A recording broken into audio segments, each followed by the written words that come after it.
Today, I'm going to be giving you a full guide on the newest 5-star character, Rappa. Rappa is going to be in the 2.7 update of Star Rail, following the erudition path for a change, and is an imaginary unit. She is going to reign supreme, probably, in pure fiction from the looks of her kit, and since she's a break DPS, get ready to make Harmony MC a 3-way sneaky link for Boothill, Firefly, and her. A new character that I won't leak for story reasons will potentially replace or at least be a version 2 of Harmony Trailblazer, so you will be able to have 2 break teams with basically 2 Harmony Trailblazers. Now that we're done with that, let's get right to her kit. Her enhanced basic attack is a pure fiction dream because it has 3 hits that split into 3 attacks. First hit is going to the targeted enemy, second hit deals damage to the adjacent enemies, and the final hit deals damage to all enemies on the field. This attack cannot recover skill points, however, but it can pierce through any toughness bar, dealing 50% of the original toughness reduction value, which kind of works like Phase Xiao or how follow-up attacks have less toughness reduction.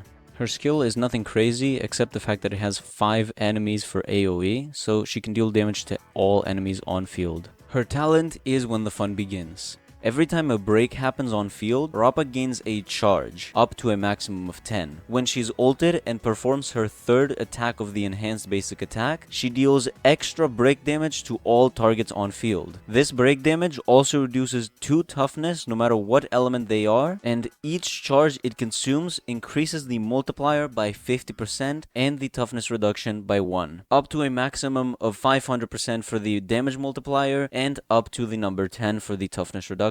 For her technique, she enters the graffiti state for 20 seconds and can move really fast while dodging enemy attacks. Attacking well in graffiti state will end the state, and once you enter battle, she gains 10 energy and she will deal 30 toughness reduction to all enemies. She also deals break damage and deals even more damage to enemies adjacent to the one she hit already. Basically, she can demolish any small units in big numbers. And now to the hyped up part of her kit, the ultimate with an insane animation in my opinion. She glides or falls off a building and enters the seal form state. She gives herself a free turn and 3 points of chroma ink. If you want to know what chroma ink is, too bad no one explains, and neither will I. She gets 50% break efficiency and an extra 30% break effect for completely free by pressing her ultimate, and can only use her enhanced basic attack. The basic attack in her ultimate is enhanced, and since her kit does use a lot of her basic attacks, any relics or light cones that do buff basic attacks should work nicely on her. Now that we've gone over her kit, you want to prioritize her talent first, since it is your most frequently triggered thing in her kit, followed by her ultimate and then basic attack. Skill is really good and should be leveled, but compared to the rest of her kit, this one definitely has to go last. And honestly, I would put the ultimate and the basic attack almost equally, since both are just as used. So I think a better idea would be to have your ultimate at like 1 higher level than your basic attack and just go 1-1 until you finish it. Moving on to the traces. Rappa's Trace 1 gives her 10 energy every time an elite or boss enemy gets their weakness broken to help with her immense 150 ult cost. Her second trace buffs the seal form state even further. She gains an enhanced basic attack, and after she attacks a weakness broken enemy, she converts the toughness reduction to an attack of 60% super break damage. Obviously, you can completely increase the 60% to like 1 billion if you just play Harmony Trailblazer, but there will be another character that can help as well. No leaks. And for her final trace, if an enemy is weakness broken while Rappa is on the field, they will take 2% more break damage. This 2% additionally, if Rappa's attack is higher than 2400, every additional 100 attack increases the break damage enemies take by an additional 1%, up to a total of 8%. This means at max level, you will deal 10% more break damage to weakness broken enemies. And of course, all of this lasts for 2 turns, so you should have enough time to deal your damage. Moving swiftly to the relics, we got a lot of options. There's like 5 options, don't get your hopes up. This isn't my Hunt March video. You can't just play 2-piece on everything. Anyways, her best relic by far, as with any break DPS, is the Iron Cavalry for the defense shred you gain. which of course scales with break stats. The typical, usual, and boring Genius is a good option, but a little 4-piece you can try is 4-piece Thief. It's pretty bad, but not as much as you might think. It gives lots of break effect and gives energy back every break that happens, which obviously can help massively to the 150 ult cost. 4-piece Musketeer can also be good if you want that speed and basic attack boost, but I believe the 2-piece build is better than going with this. I thought I'd throw Musketeer in there just to show you an example of a relic that buffs basic attack damage. For the 2-piece, you can mix attack percent with break effect and or imaginary 2-piece. All of them will work nicely. I believe attack is more of a priority than imaginary damage because you want to get that 2000 and above attack to start gaining more break damage. So I think you should prioritize attack over imaginary in the 2-pieces, but if you have enough attack already, imaginary can be a lot better. The kinky stuff for Rappa are pretty predictable. Talia is the best, with Glameth being really good if you can reach that speed requirement. Since she will be amazing in pure fiction, Sigonia is going to be insane with her, but I believe Talia or even Glameth might scale equally or better than Sigonia. And of course, Talia and Glameth are more universal in almost all game modes compared to Sigonia, which is completely stuck in pure fiction. Herda and Himiko are an iconic duo, but if you want to add Rappa and either of them are together with her,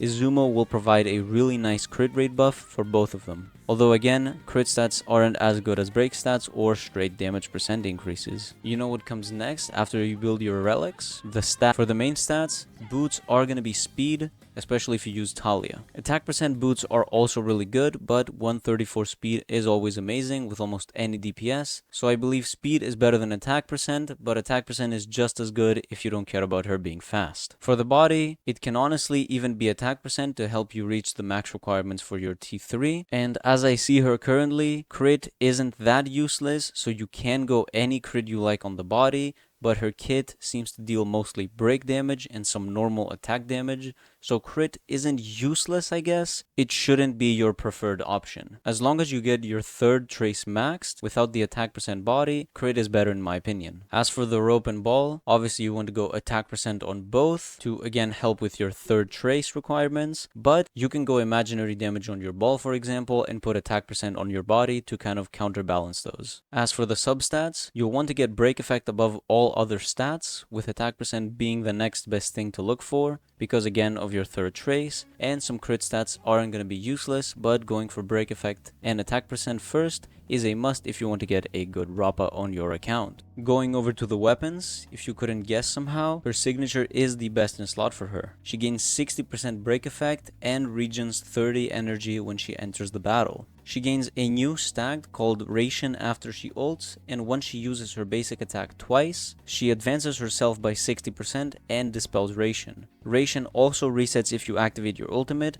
so you're good to go every time you use your ult. If Mommy's credit card isn't available, unfortunately, Eternal Calculus is amazing since it's completely free and it is insane for pure fiction. If you ever got unlucky with the Himiko light cone, first of all, you never got unlucky. Quite the opposite in fact. It's great for her and has crazy compatibility with the break mechanic it has. This light cone has saved my life on pure fiction. Other light cones you can use are the Seriousness of Breakfast and Today's Another Peaceful Day. Peaceful Day can be kind of good, but of course not as good as the previously mentioned. On the other hand, if you want to make her ultimate really insane and deal lots of damage, Make the World Climber is going to be your best buddy in this situation because of the free energy and ult damage it provides. Okay, I know the next one isn't really helpful, but Argenti's Light Cone is incredible with her for obvious reasons, and hear me out, Databank isn't even that bad. For the teammates, they are quite a colorful and unique bunch, so I'll just list them in a kind of bullet point way since this section already takes way too long. Himiko has great synergy with her on Pure Fiction since they destroy all small units in seconds,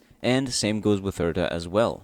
So obviously Erudition is very compatible with Erudition too. Harmony Trailblazer is obviously the break effect Harmony unit. And to jump back to dual DPS synergies, Jade can also be amazing with her since the contract needs lots of hits on lots of enemies, and obviously Rappa can hit every enemy on all her abilities. So perfect match. For Argenti as a usual good Pure Fiction unit, he is going to be amazing for Rappa since they can both do big and small damage to lots or one enemy with their max ultimate. For supports, Zhao Cho for the ult damage increase, Ting Yun for the energy and overall buffs, Asta for the speed she provides and the attack percent she gives, Hanya for giving some skill points back and helping make elite enemies take more damage, and of course the attack buff she gives on her ultimate. Okay, for these two, I'll mention both of them at once since they basically do the same thing. Sparkle and Branya are once again kind of tied on who is better, but either work, so honestly don't stress over them. Sparkle is a little bit better because she can give the dual DPS comps a much bigger advantage than Branya can. But again, I would say they're pretty equal. And now for the big boy supports, of course, Robin and Ruanmei. Ruanmei thankfully is the correct answer, but Robin is a good replacement if you don't have Ruanmei. No further comments on them though. She is a break unit, so Ruanmei is automatically better than Robin. Finally, for the sustainers that are very good with Rappa, Huohuo for the energy and attack percent buff, Gallagher and Lingsha will be amazing because they provide break damage increases to the enemies. And let's be real, you already know who the best sustainer is for her. No need to mention him. Aventurine is just the sustainer you need to have in this game now.